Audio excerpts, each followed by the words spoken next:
오늘 말씀을 통해서 함께 생각해 보고자 하는 것은 하나님이 어떤 사람을 부르시는가에 관한 것입니다. 다르게 질문해 보자면 하나님은 어떤 사람들을 쓰시는가 라고도 물어보고 싶습니다. 저희들은 자라면서 신앙의 위인들의 이야기들을 들으면서 자라왔습니다. 하나님을 위해서 위대한 일을 꿈꾸어라, 그런 도전을 받고 또 훈련을 받습니다.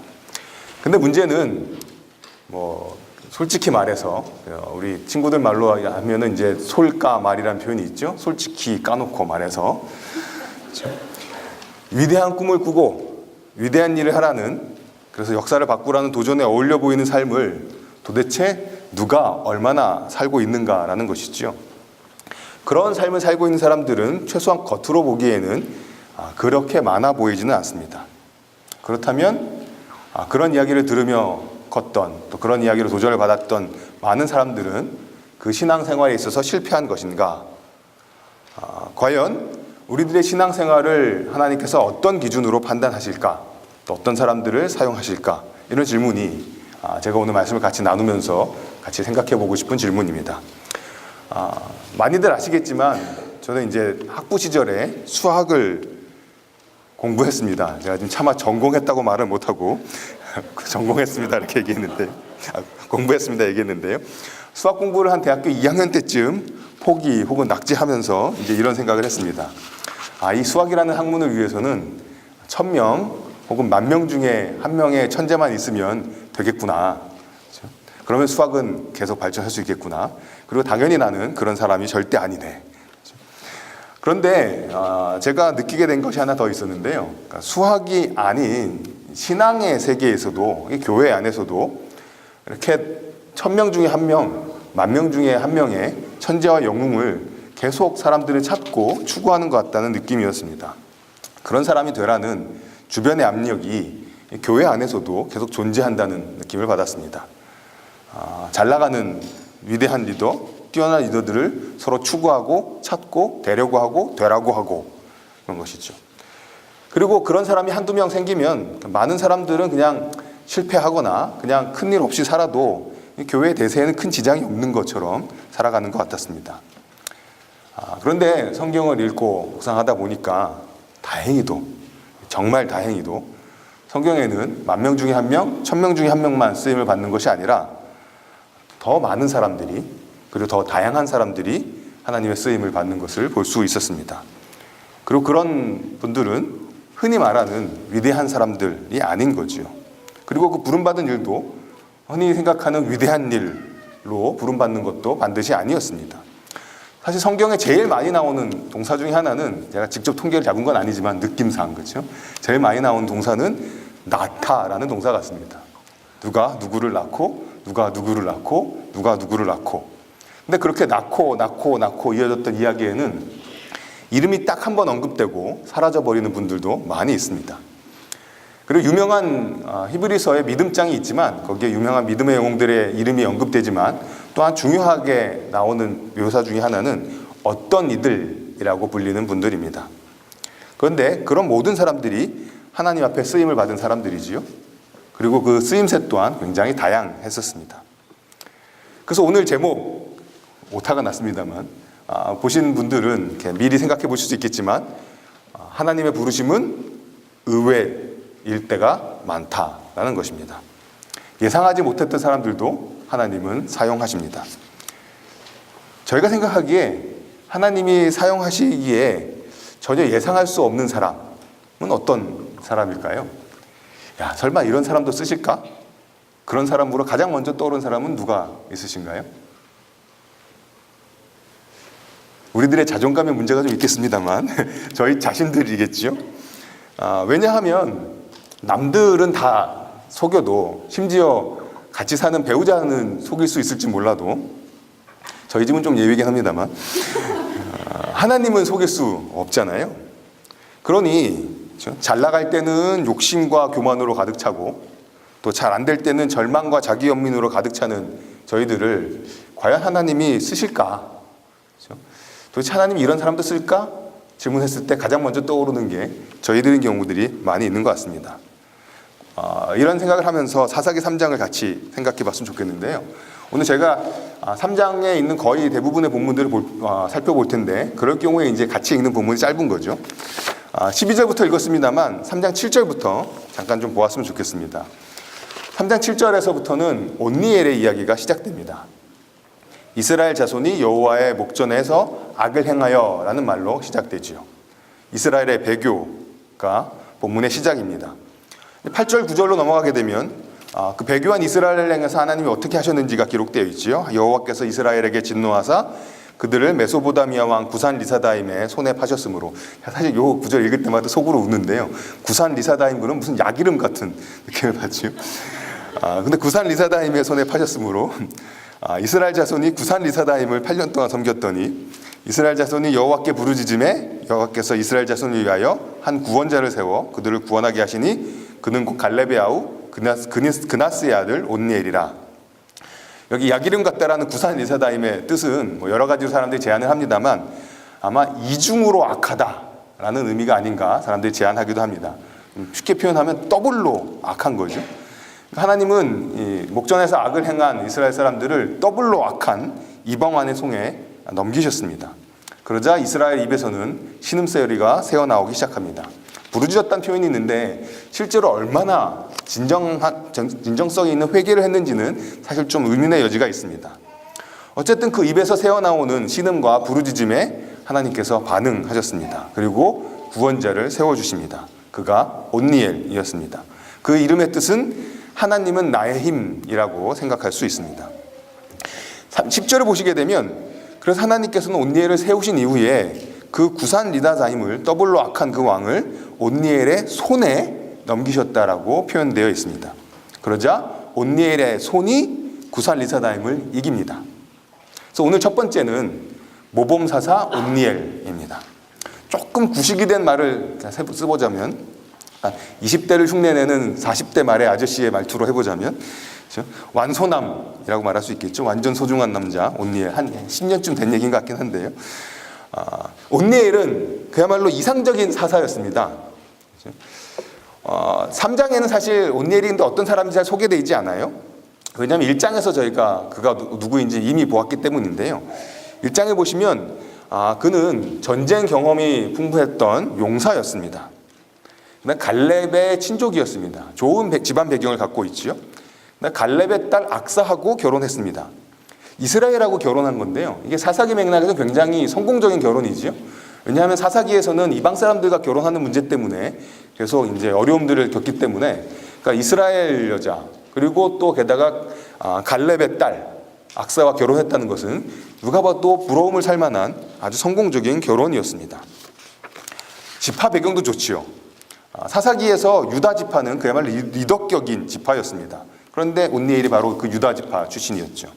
집안 배경, 결혼에 있어서 정통성을 갖고 있는 온니엘입니다. 모범사사, 완소남이죠. 엄친아이기도 하죠. 그야말로 하나님이 어떤 사람을 사사로 세웠을까 이렇게 질문해서 쭉 보면 그야말로 후보 1순위에 오르는 것이 온니엘입니다. 그런데 그러한 아주 좋은 배경이 3장에는 전혀 언급되지 않습니다. 한번 했으니까 빼먹었다기보다는요, 말하고 싶지 않은 것 같습니다. 성경 기자는 필요하면 했던 말 또 하고 했던 말 또 하거든요. 그런데 여기서는 그의 배경이 3장에서 언급되지 않습니다. 그 이유는 다른 것이 더 중요했기 때문이었습니다. 더 중요한 것은 전쟁의 승리가 여호와께로부터 온다는 것이죠. 그것을 꼭 확인해보고 싶었습니다. 전쟁의 승리가 온니엘의 배경 때문에 얻을 수 있었던 것이 아니라는 것입니다. 이상적인 지도자는 하나님만 드러나게 하는 자이지요. 온니엘이 모범사사인 측면이 몇 가지 더 있는데요. 3장 11절을 보시면 죽었는데 어디에 매장되었는지는 나오지 않습니다. 그리고 자녀에 대한 기록도 없습니다. 역대상 4장을 보시면 온니엘의 자녀들에 대한 정보가 나오는데 그러니까 자녀가 없었던 게 아니거든요. 그런데 3장에서는 자녀를 언급하지 않습니다. 왜 그랬을까요? 사사기를 읽다 보면 자녀가 이제 문제가 되는 거죠. 특별히 기드온과 아비멜렉의 관계라든지 소사사들의 이야기를 읽어보면 그 자녀들이 그 아버지가 타락한 어떤 증거 혹은 자신의 왕조를 세우는 어떤 근거들이 되기 때문인 거죠. 그러한 사사들과 비교해서 온니엘은 후에 문제가 될 것을 남겨지 않은 것처럼 본문은 이야기해주고 있습니다. 완전 소중한 남자, 그다음 우리 엄마가 항상 나를 비교하는 엄마 친구 아들, 완벽한, 그렇죠? 그런 사람이 온니엘입니다. 실력도 있고 집안도 좋고 결혼도 성공적으로 했습니다. 누가 봐도 하나님이 사용할 사람입니다. 그리고 실제로 또 하나님이 그를 사용도 하셨어요. 그렇죠? 그러다 보니까 이쯤 읽으면 저희는 온니엘이 됐으면 너무 좋겠다 싶습니다. 그리고 또 모든 사람들은 또 가까운 사람일수록 저희들로 하여금 온니엘이 되라고 요구합니다. 그런데 제가 다 아는 함정은 우리 모두가 온니엘이지 않다라는 것이죠. 솔직히 말해서 우리는 온니엘이 아닌데 배경? 결혼은 여러 가지 실력 고민해 봤을 때 온니엘이 아닌데 나도 온니엘이 되어야만 될 것 같고 주변은 온니엘이 되어라고 하고 그러다 보니 절망하고 깝깝하고 한숨이 나오게 됩니다. 게다가 성경에서 그러한 온니엘을 모델처럼 딱 앞에 내세우니 저희는 도대체 어떡하란 말이냐 라는 것이죠. 그런데 감사하게도 오늘 본문은 온니엘에서 멈추지 않는 것이죠. 온니엘이 모범적인 사사로 제시되지만 아까 말씀드렸던 것처럼 본문의 초점은 온니엘 개인이 아니라 하나님께 있습니다. 승리의 근원이 하나님으로부터 시작됩니다. 근데 저희는 본문이 그렇게 온니엘을 가급적 감추고 하나님을 전면에 내세우려고 함에도 불구하고 그 온니엘의 배경에 눈이 어두워져서 그를 부러워하다가 하나님이 승리의 원천의 사실을 종종 놓치게 됩니다. 저희들의 눈이 욕망으로 너무 많이 흐려져 있기 때문에 그야말로 온니엘이 되고 싶은 마음 때문에 그의 배경이 감춰져 있던 사실을 잘 인식하지 못합니다. 하나님이 주인공이십니다. 그렇기 때문에 하나님이 어떤 분이냐가 훨씬 더 중요하지요. 그렇기 때문에 이어지는 이야기에 우리의 관심이 더 가야 하는 것 같습니다. 사실 사사기 3장 전체를 살펴보게 되면 온니엘은 굉장히 모범적인 사람으로 제시되지만 오히려 뒤에 나오는 하나님의 의외성, 하나님이 얼마나 우리의 예상을 깨고 움직이시는가를 보여주기 위한 배경 정도로 사용되고 있는 것 같습니다. 뒤에 나오는 에훗의 이야기의 배경으로 온니엘 이야기가 사용되어지면서 정말 하나님이 쓰시는 사람은 어떤 사람들인가 대해서 놀라움을 증폭시키게 됩니다. 그래서 오늘 두 번째는 손이 묶인 사사 에훗입니다. 12절에서 이제 에훗의 이야기가 시작이 됩니다. 이스라엘 자손은 또 여호와의 목전에서 악을 행합니다. 그러자 하나님은 악을 행하는 이스라엘을 모압의 압제에 내어놓으십니다. 에글론이라는 왕이 압제자였습니다. 그가 이스라엘을 쳐서 종려나무 성읍을 점령합니다. 종려나무 성읍은 아마 여리고라고들 많이 이야기하는데요. 만일에 이게 여리고라면 지금 이스라엘 역사는 그야말로 거꾸로 가고 있습니다. 하나님이 이 가나안 땅이 내 것이다 라고 선포하시며 주셨던 첫 번째 성읍, 그 성읍을 이제 빼앗겨 버린 것이죠. 게다가 압제 기간도 그 전에 온니엘이 극복해야 됐던 압제는 8년이었는데 지금은 18년 동안 압제당했다고 이야기합니다. 역사는 거꾸로 가고 있고 압제 기간은 더 늘어나고 있습니다. 이렇게 된 상황 속에서 에훗이 소개됩니다. 그게 15절인데요. 그는 곧 베냐민 사람 게라의 아들 왼손잡이 에훗이라. 이스라엘 자손이 그를 통하여 모압 왕 에글론에게 공물을 바칠 때에. 15절에 에훗에 대한 정보가 많이 담겨져 있습니다. 한 세 가지 정도가 있죠. 게라의 자손, 베냐민 사람, 왼손잡이 에훗이라. 세 가지 정도가 있는데 잠깐 살펴보면 먼저 게라의 자손입니다. 사무엘하 16장에 보시면 압살롬의 반역이 나오는데 압살롬의 반역 때문에 다윗이 쫓겨서 예루살렘을 떠날 때 다윗을 저주했던 사람이 나옵니다. 그 사람의 이름은 시므이인데요. 그 시므이가 누구라고 소개되냐 하면 게라의 아들이라고 소개됩니다. 다윗이 예루살렘을 떠날 때 게라의 아들 시므이가 저주했고요. 근데 다행히도 압살롬이 죽은 후에 다윗의 입장에서 다행해서 다시 예루살렘 돌아올 때 시므이가 큰일 났죠. 그래서 다윗에게 자기가 옛날에 잘못했다라고 죄를 구하면서 다윗에게 선처를 구합니다. 그런 어떤 면에서 굉장히 비굴한 역사 혹은 가문에서 숨겨버리고 싶은 그런 기억을 갖고 있는 사람이 게라의 아들 시므이였던 것이죠. 물론 성경을 읽으면 에훗의 이야기가 먼저 나오기 때문에 뒤에 다윗 얘기를 전혀 모를 때는 게라의 아들이라는 표현이 그렇게 크게 다가오지 않을 수 있겠습니다만 조금 순서를 바꿔서 나중에 게라의 자손, 게라의 아들이 이러한 일을 하는데 라는 생각을 할 수 있다면 지금 에훗의 배경으로 게라의 자손이라고 나오는 것은 굉장히 흥미로운 상황입니다. 그렇게 자랑할 만한 사람이 아닌 거죠. 자랑하고 싶을 정도가 아니라 자랑하기 싫을 정도가 아니라 조금 심하게 말하면 가문의 수치라고도 표현할 만한 사람이 게라의 아들, 시므이 게라의 아들이라는 것입니다. 그런 표현과 에훗이 어쨌든지 연관되어서 소개되고 있습니다. 두 번째는 베냐민 사람입니다. 사사기에서 유다 지파가 리더격을 한다고 말씀드렸죠. 반면에 베냐민 지파는 사사기 내내 처음부터 끝까지 나쁘게 나옵니다. 1장에 보시면 예루살렘을 베냐민 지파가 점령해야 되는데 예루살렘 점령에 실패합니다. 사사기 마지막 부분에 가게 되면 베냐민 지파에 속한 기브하에서 토막살인 사건이 나게 되고 베냐민 지파와 다른 지파 사이에 사이가 벌어지게 되죠. 그래서 결국 이스라엘은 베냐민과 내전을 벌이게 되고 베냐민은 거의 멸망당하게 됩니다. 그야말로 가장 나쁜 불운의 악한 지파처럼 여겨질 수 있는 것이 사사기 내에서 베냐민 지파입니다. 조금 성경을 넓게 보게 되면 다윗은 유다 지파 출신이고 사울은 또한 베냐민 지파 출신이기도 하거든요. 그러니까 이 유다 지파 베냐민 지파의 배경은 서로 상극이라고도 이야기할 수 있습니다.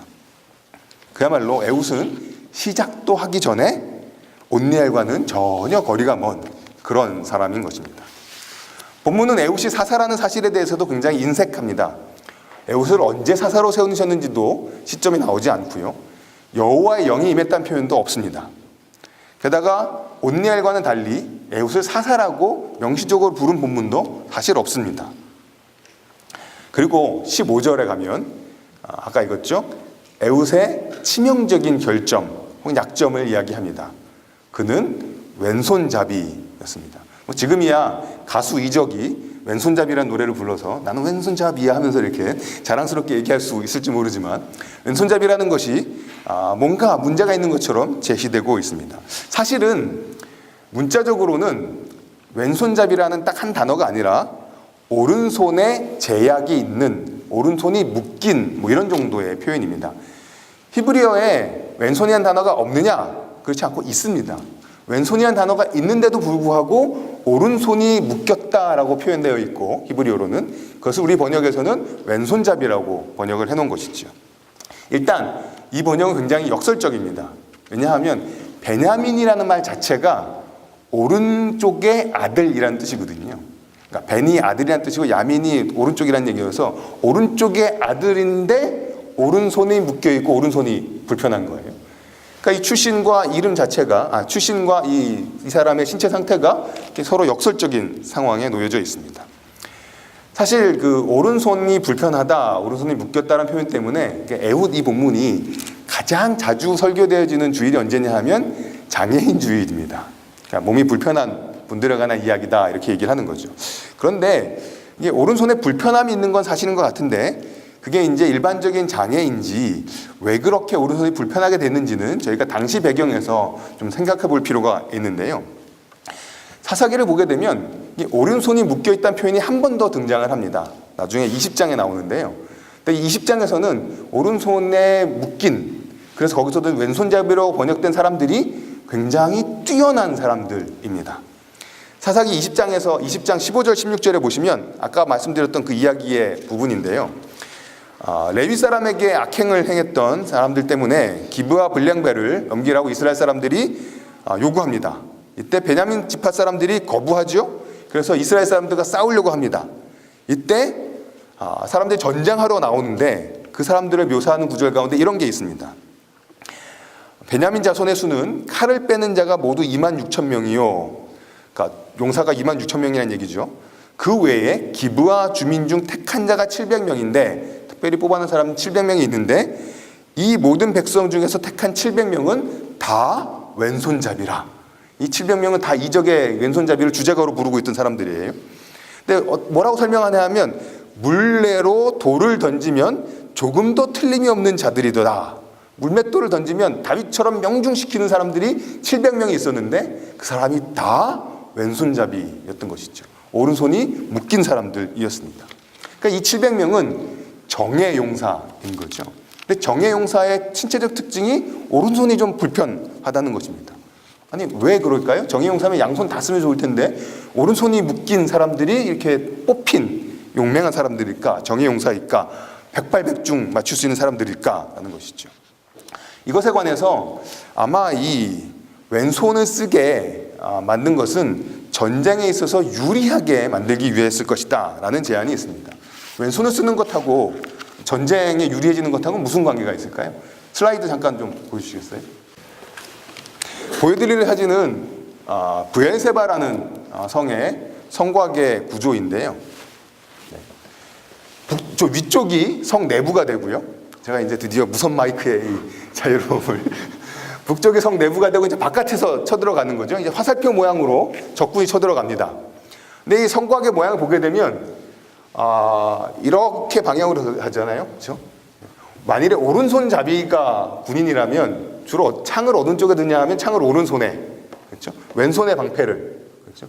그리고 성 안쪽에서 이제 뭐 돌을 던지든지 뭐 뜨거운 물을 붓든지 활을 쏘든지 막 하겠잖아요. 그럼 이제 그걸 막아야 되잖아요. 그러면 이제 왼손에 든 방패를 가지고 이렇게 막고, 그렇죠? 앞에서 쳐들어오는 적군을 상대방을 이렇게 칼로 무찌르며 진국을 해야 되죠. 굉장히 불편하죠. 그러니까 이게 오른손잡이가 많기 때문에 성을 지을 때도 그렇게 불편하게 만들려고 아예 성의 입구를 이런 식으로 디자인을 한 거죠. 그런데 만일에 왼손잡이면 어떻게 됩니까? 오른손에 방패를 잡고 왼손에 칼을 잡으면 오른손으로 위에서 떨어지는 공격을 다 막으면서 왼쪽으로 무찌르면서 들어갈 수가 있겠죠. 야구를 해도 이렇게 그 왼손잡이가 드물기 때문에 그러니까 왼손 투수가 갑자기 이제 구원 투수로 등장하는 경우도 있잖아요. 그러니까 일반적으로 오른손잡이가 많은 상황에서 만들어진 수비 방식을 왼손잡이로 훈련받은 사람들은 쉽게 공격해낼 수가 있었던 것입니다. 어떻게 하면 이렇게 왼손잡이로 만들 수 있었을까요? 오른손을 계속 못 쓰게 묶어놓으면 되겠죠. 쓰고 싶은데 묶여있으니까 안 되니까 왼손만 쓰게 되고 왼손이 힘을 갖게 되는 거죠. 조금 과장된 사진일 수 있겠습니다만 그 다음 사진 잠깐 보시면요. 신체 일부를 묶으면 저렇게 말라 들어가게 되죠. 이게 중국의 전족의 모습이죠. 그러니까 여성들의 발이 이제 작은 것이 매력적이다 생각해서 발을 어려서부터 묶어서 키우면 발이 자라지 못하고 뼈가 자라면서도 안으로 꺾여서 발이 이렇게 모양이 어그러지게 됩니다. 에웃의 오른손이 이제 넘기셔도 돼요. 이 정도일지는 모르겠습니다만 묶어놓음으로써 어쨌든 왼손을 사용하면 했을 것 같고 오른손에 제약이 생겼던 것 같습니다. 그것이 지금 에웃을 묘사하고 있는 왼손잡이라는 표현에 담겨져 있는 배경입니다. 이런 설명이 적절하다면 오른손에 제한이 있다라는 것은 단순히 오른손이 불편하다는 정도가 아니라 묶였던 그의 오른손은 에웃이 어떤 꿈을 갖고 살았던 사람인지 그가 어떤 목적을 향해서 만들어진 사람인지를 우리에게 알려줍니다. 그것이 자신의 의지였는지 아니면 부모의 강요였는지 아니면 나라의 요구였는지 정확히는 모르겠습니다만 오른손이 어떠한 그 사람의 삶 전체를 향한 목적 때문에 불편해져 버린 그런 사람인 것이죠.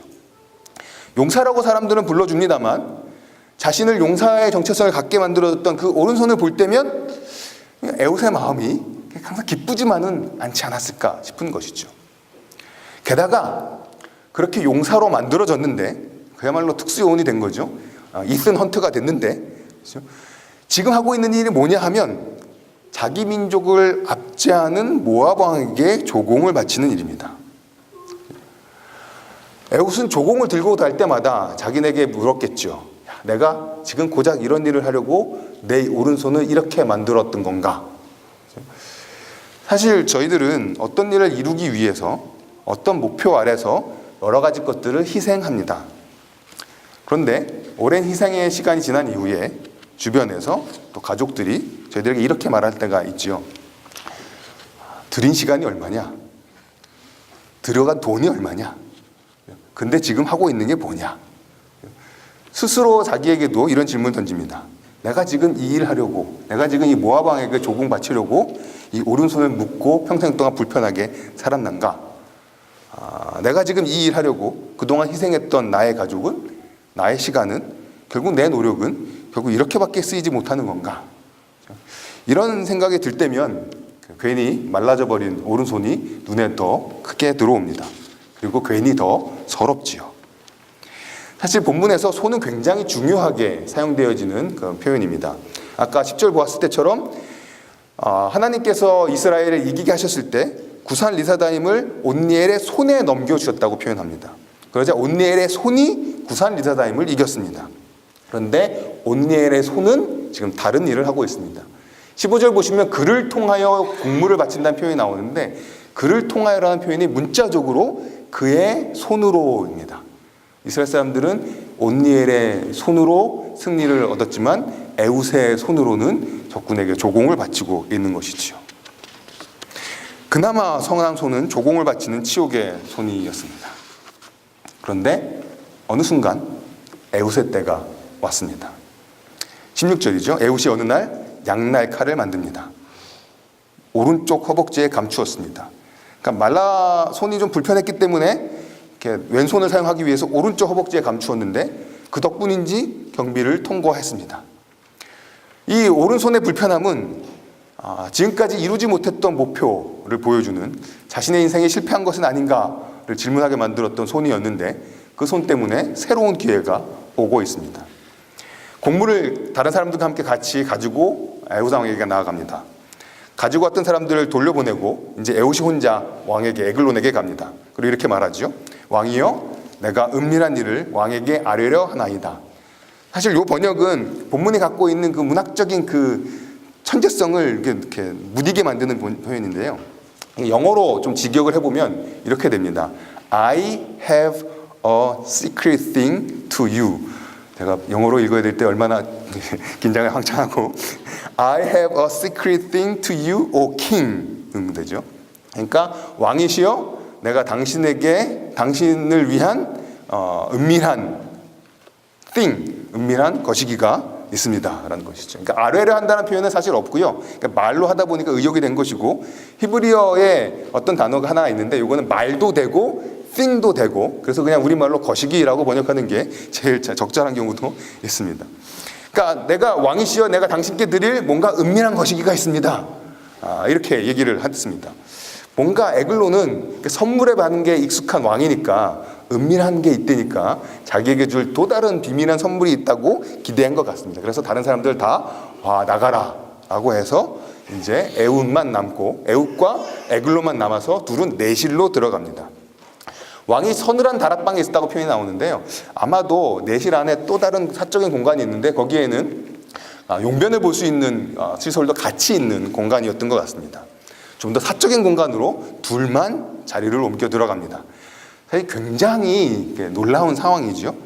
지금 에웃의 오른쪽 허벅지에는 칼이 감춰져 있습니다.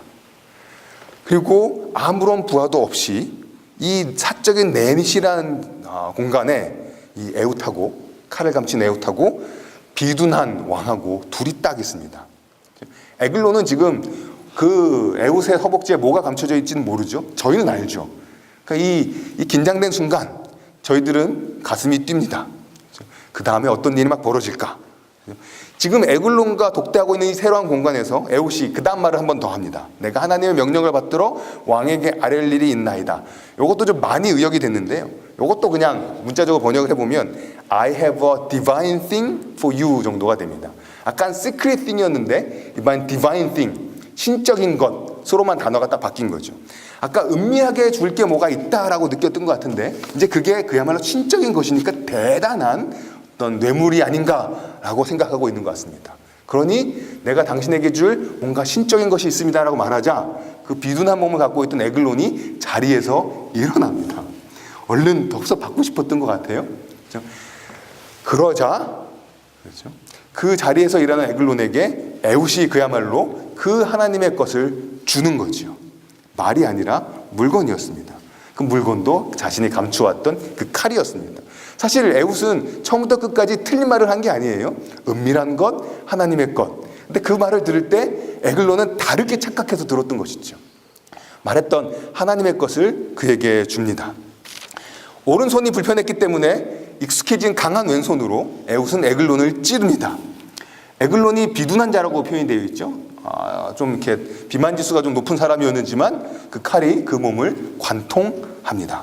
22절에 보시면 칼자루도 나를 따라 들어가서 그 끝이 등 뒤까지 나갔고 그가 칼을 그의 몸에서 빼어내지 아니하였으므로 기름이 칼날에 엉기었더라. 성경 읽을 때 이렇게 비주얼라이즈를 해보시면 굉장히 끔찍한 상황이죠. 들어갔고 관통했고 끝에 기름이 막 묻어있는데 칼은 안 뽑혀있고 그냥 몸에 이렇게 달려있는 상황인 것이죠. 꽤 끔찍한 묘사입니다. 근데 이어지는 묘사가 하나 더 있는데요. 우리 본문은 없지만 히브리 본문에는 그러자 오물이, 그렇죠? 몸에 변이죠. 오물이 밖으로 나왔더라. 사람이 죽으면 근육의 힘이 풀어져서 이렇게 진짜 몸에 있던 게 새어 나오잖아요. 그랬다는 묘사가 3장 22절 끝에 히브리어로는 기록이 되어 있습니다. 그 죽음이 시각적으로 또 후각적으로 생생하게 묘사되어 있는 장면이죠. 그러니까 실제로 24절에 보시면 부하들에게서 왕을 찾으러 왔을 때 왕이 용변을 보고 있구나라고 신하들이 착각을 했죠. 그러니까 그 공간이 그런 공간이기도 했지만 실제로 가까이 갔더니 냄새가 나잖아요. 이거 확실하게 용변을 보고 계신가 보다라고 생각한 것 같습니다. 그러는 사이에 에훗은 탈출을 했고 에훗이 백성들을 모아서 출격 명령을 내립니다. 하나님이 승리의 원천임을 선언하면서 출격 명령을 내리고 승리합니다. 28절에서 여호와께서 원수들인 모압을 너희의 손에 넘겨주었다라고 에훗이 이야기하죠. 여기서 손이 다시 등장을 합니다. 이제 에훗의 손도 하나님의 승리의 손이 되었습니다. 누군가 그런 얘기를 하더라고요. 하나님이 얼마나 유머 감각이 뛰어난 사람인지 알려면 자기를 봐라. 그렇죠? 하나님이 얼마나 사람을 놀래키는 서프라이즈 하시는 분인지 알고 싶으면 저희는 에훗을 보면 됩니다. 이스라엘 역사에 예기치 못한 불행이 닥쳤습니다. 여리고를 잃어버렸습니다. 그럴 때 하나님께서는 예기치 못한 사람을 세우셨습니다. 대적을 구원자의 손에 넘겨줘야 되는데 이 사람의 손은 불편했습니다.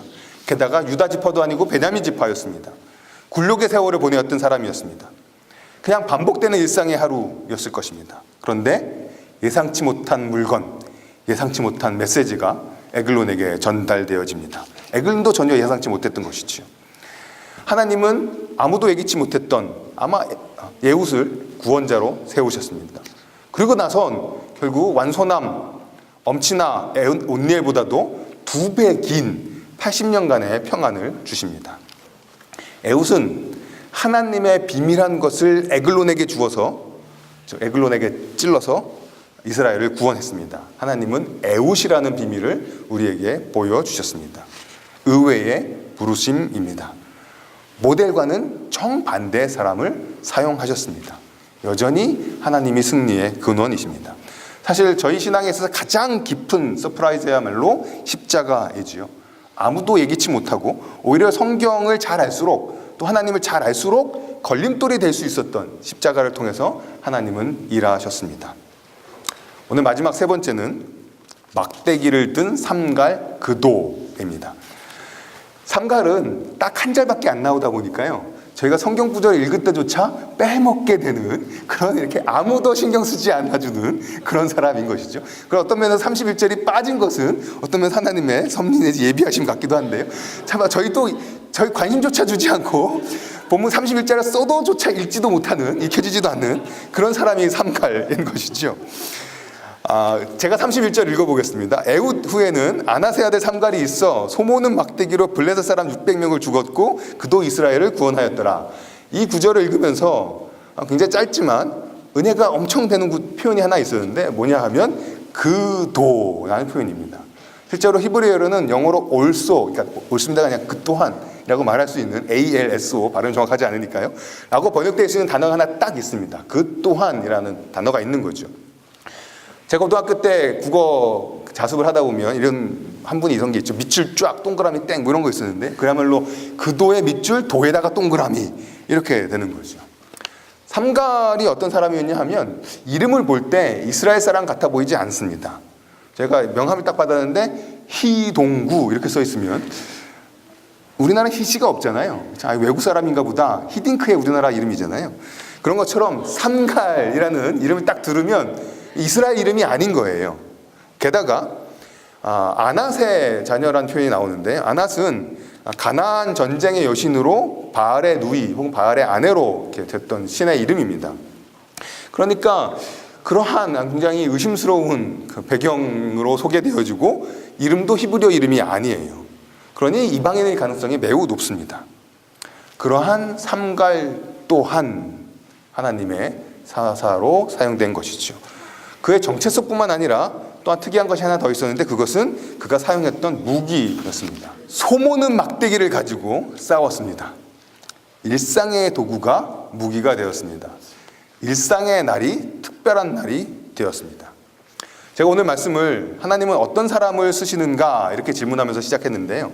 사실 저희는 이러이러한 사람을 하나님께 쓰실 거야 라는 이미지가 있습니다. 그 이미지가 가만히 생각해 보면 성경의 영향을 받았는지 아니면 세상의 기준의 영향을 받았는지 명확하지가 않을 때가 있죠. 성경이 보여주는 하나님의 부르심은 우리의 예상을 깹니다. 온니엘, 에훗 서로 정반대의 사람들이었습니다. 그런데 하나님은 두 사람을 모두 사용하셨습니다. 말씀을 정리하겠습니다. 저희가 절망할 때가 있습니다. 그것은 우리의 진정한 승리의 근원이 하나님이시라는 것을 잊을 때입니다. 하나님을 잊었을 때 온니엘의 조건이 눈에 들어옵니다. 그럴 때 우리는 절망하죠. 우리의 조건이 그렇게 탐탁하지 않기 때문입니다. 그러나 하나님이 주인공이시기 때문에 그 하나님이 부르시기만 한다면 나사로야 나오라, 뼈들이 맺히고 생기야 불어라, 이렇게 그 하나님께서 부르시기만 한다면 아무도 예상하지 못했던 사람들, 바로 저희들을 하나님께서는 쓰실 수 있습니다. 말라버린 오른손만 보지 말라고 이야기합니다.